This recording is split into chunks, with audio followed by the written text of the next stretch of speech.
To počnemo v bistvu ves čas vsi, ki imamo tako delo, ki se ogromno premikamo po tujih državah, potujemo, srečujemo ogromno ljudi, ki so tudi opinion makerji v svojih okoljih in jih seveda prepričujemo, da bi pa lahko ali naslednji sestanek ali konferenca, v našem primeru pa tudi koncerti seveda, bili v Ljubljani, kjer imamo za to primerna prizorišča in pa usposobljen kader.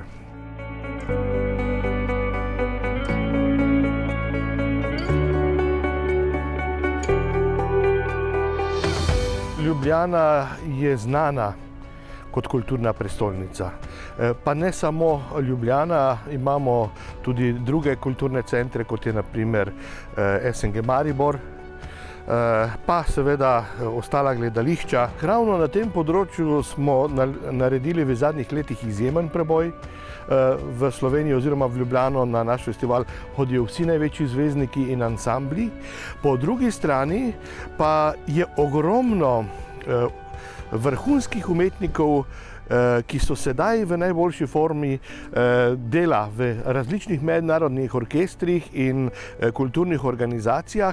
In takšnih je približno zdaj kar 20, se mi zdi že, ki so igrali kot otroci tukaj odzadaj v Viteški dvorani Križank in so zdaj zaposleni ali v dunajski ali berlinski ali kakršnikoli drugi filharmoniji.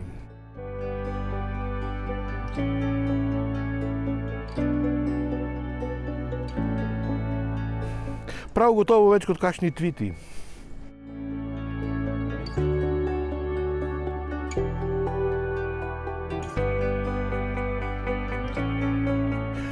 Seveda, ravno v povezovanju so potem rezultati. Saj gledajte, na naše prireditve v glavnem hodijo vsi drugi v večjem številu kot pa glasbeniki.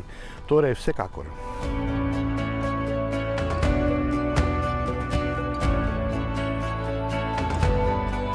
Vsi komaj čakamo, da bodo spet v živo. Seveda bodo ti kongresi tudi hibridni, zaradi tega, ker pač včasih se zgodi, da ne moreš biti na dveh mestih hkrati, ampak to ni isto. Tudi rezultati online ali pa v živo niso enaki.